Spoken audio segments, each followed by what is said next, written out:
जैसा कि शिकिंग ने अपनी पावर्स को अवेकन कर लिया था और वह जोंग से मिलने के लिए डाइनिंग रूम में आ चुकी थी और कह रही थी भाई शिकिंग भी फ्यूचर में आपकी मदद कर पाएगी। जैसा हुआ हुआ और टीचर लियान आपकी मदद करती हैं। जोंग उसकी प्यारी सी नाक को टच करते हुए कह रहे थे शिकिंग आप तो पहले ही से मेरी सबसे बड़ी हेल्पर हो, आप तो मुझे पहले से ही काफी मदद करती हो। शिकिंग कह रही थी लेकिन भाई इस बार थोड़ा अलग है। जोंग कह रहे थे शिकिंग क्या आप अपनी स्पेशल पावर अपने भाई को नहीं बताओगी, आपकी स्पेशल एबिलिटी क्या है। शिकिंग अपनी एबिलिटी बताने से पहले काफी ज्यादा शर्मा रही थी, उसके गाल लाल हो रहे थे। शिकिंग काफी प्यार भरी अंदाज में कह रही थी जोंग को तो समझ में नहीं आ रहा था इसे क्या हो गया। वह कह रही थी भाई मेरी पावर क्या आप ट्राई करना चाहोगे। जोंग भी हैरान रह गए, वह मुझे ट्राई करने के लिए कह रही है, मतलब ऐसा हो सकता है इसकी पावर प्योर अटैकिंग टाइप की नहीं होगी। शिकिंग प्यार भरी अंदाज में कह रही थी मेरी एबिलिटी मैं भाई पे कभी यूज नहीं करूंगी।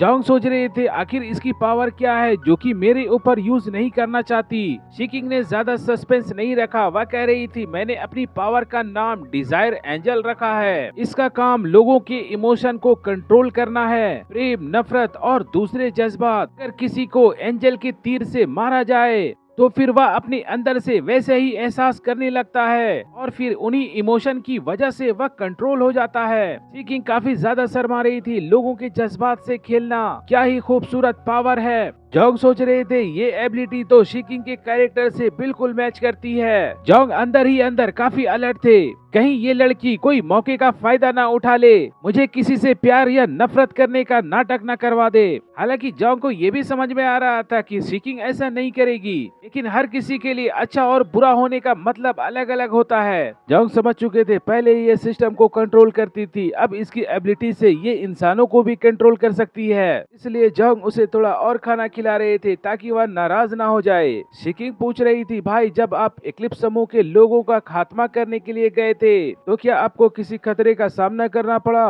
शिकिंग की इस सवाल से जोंग को ये भी समझ में आ गया कि विला के सारे लोग भारी ऑर्गेनाइजेशन को लेकर काफी चिंतित नजर आ रहे हैं। इसलिए जोंग ने ये डिसाइड किया कि सभी को सच बता देना चाहिए, चाहे कुछ भी हो सबको मेंटली तैयार रहना होगा और इसलिए भी बताना जरूरी था। इक्लिप्स के टीम मेंबर त्यानाई सिटी में भी नजर आ सकते हैं। जोंग सभी से कह रहे थे जियांगनान डिस्ट्रिक्ट हेडक्वार्टर का मिशन फेल हो गया है, ब्लेजर सिटी की गॉड टीम का भी सफाया हो गया, डेंसेटोंग भी मारे गए। इक्लिप्स समूह के पास में फ्यूचर प्रिडिक्शन करने वाले लोग भी हैं, जिससे निपटना भी काफी मुश्किल था। जूली को तो यकीन नहीं हो रहा था क्या ब्लेजर सिटी वाले भी हार गए, उन्होंने तो इन्वेस्टिगेशन टीम भेजी थी ना, कम से कम ब्लैक रॉक टीम की जितनी पावरफुल थी और साथ में आउटर सिटी के इतने सारे म्यूटेंट्स भी थे। बॉस वैसे भी जियांगनान क्षेत्र के 13 सिटी के लोग अपनी ताकत तो पूरी लगा दी होगी, उसके बाद भी लोग हार सकते हैं। जोंग बता रहे थे मुझे भी इसकी उम्मीद नहीं थी, सिर्फ मैं ही नहीं बल्कि कोई भी ऐसे रिजल्ट का अनुमान नहीं लगा सकता था।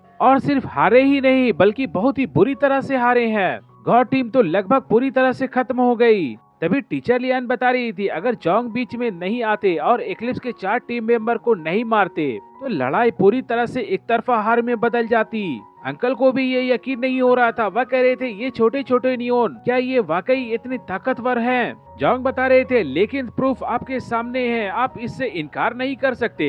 तभी शिकिंग बता रही थी मुझे इस मामले में साजिश की गंध आ रही है। तभी जोंग कह रहे थे षड्यंत्र, ऐसी चीज में कौन सी साजिश हो सकती है। शिकिंग बता रही थी भाई मैंने तो सिर्फ कैप्टन बियान को कैप्टन के रूप में देखा है, इसके अलावा कैप्टन बियान तो गंभीर रूप से घायल थे, उनका जीवन तो पहले से ही कम था। क्या आपको लगता है कैप्टन स्तर का म्यूटेंट्स को मारना इतना आसान होगा। जोंग भी बता रहे थे नहीं ये बिल्कुल भी आसान नहीं होगा, अगर मुझे भी किसी म्यूटेंट्स की पावर का पता ना हो तो मेरे लिए भी उसे मारना काफी मुश्किल होगा, भले ही वह मेरे सामने आ जाए। म्यूटेंट्स के बीच की लड़ाई में इंटेलिजेंस काफी महत्वपूर्ण होती है। जोंग कह रहे थे यानी आप ये कहना चाहते हो बिना डेंसेटों की पावर का पता लगाए बिना उसे मारना मुश्किल है। शिकिंग कह रही थी कुछ भी हो लेकिन भागने का ऑप्शन तो हमेशा होता है। तभी जोंग को याद आया डेंसेटों की पावर तो वह लाइट मैनिपुलेशन कर सकता था जो कि छुपने और अटैक करने और जान बचाने में काफी जबरदस्त एबिलिटी होती है। अगर कैप्टन लेवल का फाइटर भागना चाहे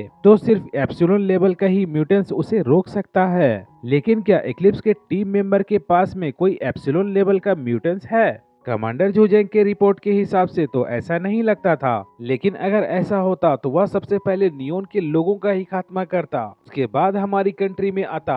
जोंग आगे बता रहे थे, लेकिन उसके ग्रुप में कोई ऐसा है जो कि फ्यूचर प्रिडिक्शन कर सकता है, तो क्या वह उसकी पावर को पता नहीं लगा सकता?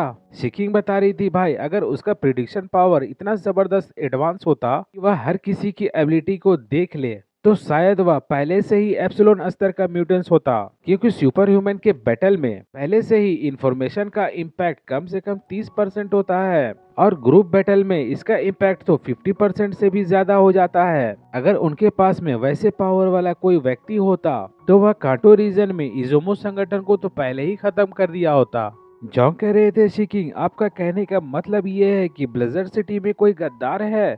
जॉन्ग कह रहे थे, मुझे तो इस बात पे यकीन नहीं हो रहा है। डॉक्टर किरण भी बता रही थी, ब्लिज़र्ड सिटी में गद्दार हो ऐसा कैसे हो सकता है? उन्हें रोनिन संगठन के लोगों के साथ मिलकर काम करने से क्या मिलेगा? चुल्ली को भी यकीन नहीं हुआ, वह भी कह रहा था हाँ ये बात तो सही है, गद्दार कैसे हो सकता है? और अंकल बता रहे थे, ब्लिज़र्ड सिटी के लोग तो सैनिक हैं और कोई भी सैनिक अपने देश को कभी धोखा नहीं देगा। तभी शिकिंग बता रही थी, हाँ ये बात तो सुनने में थोड़ा अजीब जरूर लगता हो, लेकिन किसी भी एंगल से देखो जियांगनान क्षेत्र की पावर रोनिन संगठन जैसे छोटी ऑर्गेनाइजेशन से कहीं ज्यादा है। अगर नॉर्मली सोचा जाए तो कोई भी ये नहीं बता सकता कि ब्लिज़र्ड सिटी में कोई गद्दार होगा, लेकिन क्या होगा अगर हम दूसरे नजरिए से सोचे? लेकिन क्या पता ब्लिज़र्ड सिटी का ही कोई व्यक्ति इक्लिप्स के टीम मेंबर का इस्तेमाल करके गॉड टीम को निशाना बनाया हो। और जितना मुझे पता है ब्लिज़र्ड सिटी अंदर से एकदम यूनाइटेड नहीं है।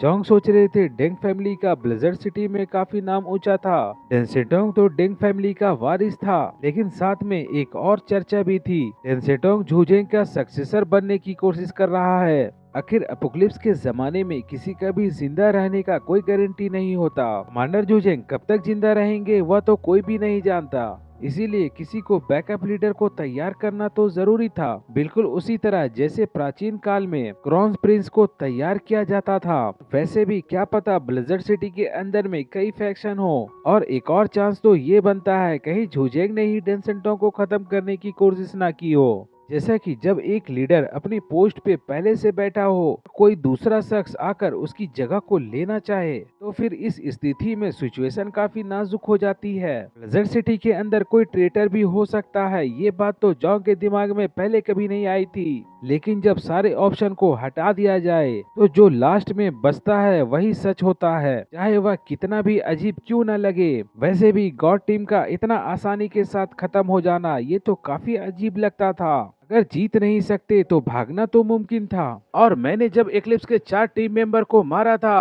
भले ही ये तो मेरी पावर की वजह से हो, लेकिन गॉड टीम के लोग भी इतने कमजोर नहीं थे। तो फिर सबसे रीजनेबल एक्सप्लेनेशन क्या हो सकता है?